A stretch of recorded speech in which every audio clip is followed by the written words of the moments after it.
Velkommen alle sammen.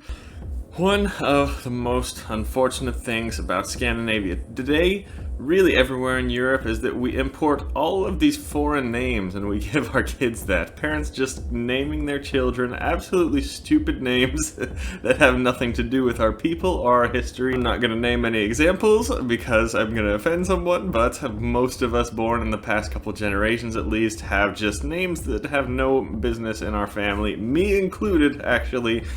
My parents giving me the desert name of Michael, and it's not necessary because we have so many records of beautifully, incredibly ancient names in Europe. So that's what I'm going over in this video.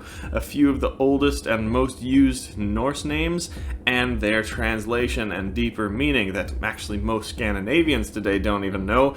I'm just doing the male Norse names here. I'll do another video on female names and also some very cool like Anglo-Saxon names, Germanic names, Frisian names, for Frankish names for some of you other people with different ancestry in Europe. But on to the Norse ones here. Thor, you all know this. Many people were called Thor in the Viking Age, and even now in modern Scandinavia, Thor, it was usually combined with something else though, like Thorolf, Thorgeir, Thorgrim, Torbjörn. Many heroes in the Viking Age had names composed of the god Thor. Of course, this is by far the most used god's name that we see, but I will mention Odin. We don't really have any records of humans taking that name in the Viking Age, but it became popular in the 1700s, and many Scandinavians today might have a grandfather that might be named Odin, but it's not too popular in the last generation. Next, Hrolf, actually the real original name of Hrollo from Vikings, meaning wolf, fame wolf, or just fame, something like that. Another one, Harald, probably the most used king's name of all time in Scandinavia and over the years, and you can see why by looking at the original meaning army leader.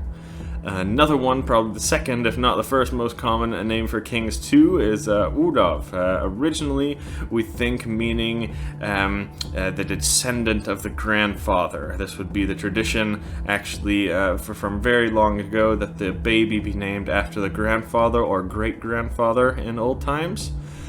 Ragnar, you all know Ragnar, but this is actually a very old popular name going from actually before the Viking Age and popular up until modern times actually, but I think after the Vikings TV show not many Scandinavians are naming their kids Ragnar anymore, unfortunately, because it really is a cool name. One that's probably the most popular today is Erik, or Eirik as it would have been originally.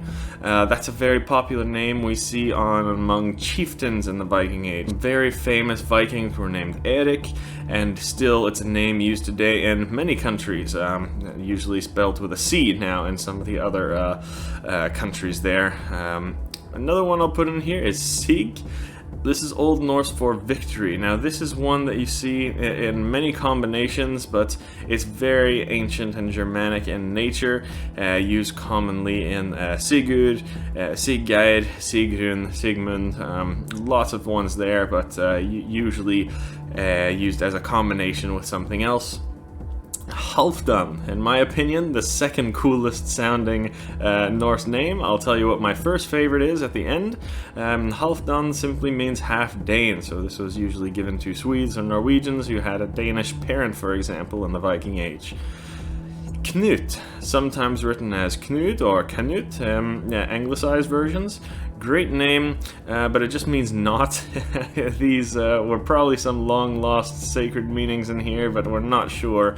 It was probably symbolic of something, but we don't know today. Björn, very simple, it just means bear, same as the old times as it is today, but today it's usually used in combinations like Alfbjörn, Asbjörn, Torbjörn, Bjarne also. Gunnar, that's a name used more in the last couple hundred years. It started to pop up in the 1700s all over the north of Europe, but the part Gun has been used since very old times in combinations with other words like Gunhildr, Gunnlöd, like from the myths, those women names, but for sure Gunnar today is a man name as it is used typically.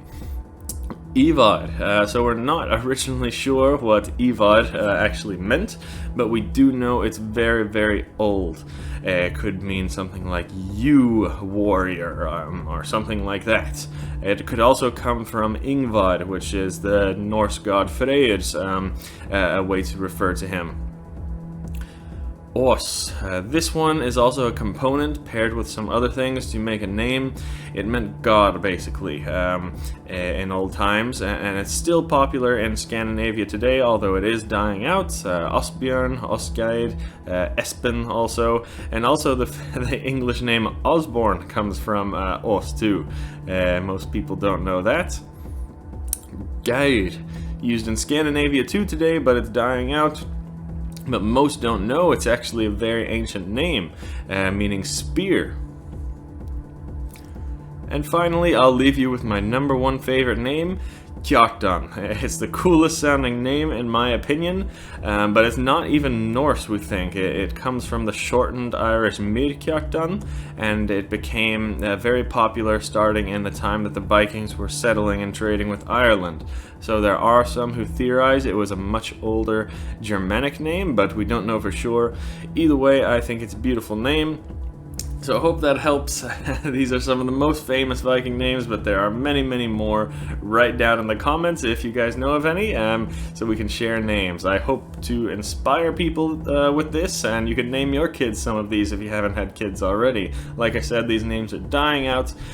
Any Scandinavian watching, I'm sure you have many grandparents or older family members that have these names, but in the younger generation, probably no people have these names actually, and it's a shame because they are really beautiful, beautiful ancient names of our people with a long history and story behind it.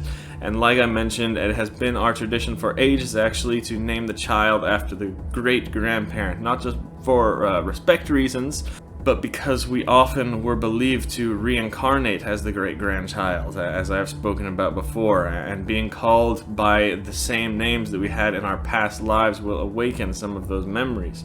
Hope you enjoyed. In my next videos I will do female names and also some other beautiful names from all over Northern Europe that have unfortunately been lost too, but I think we should bring it back. So that's all I have to say. Vi ses nästa gång.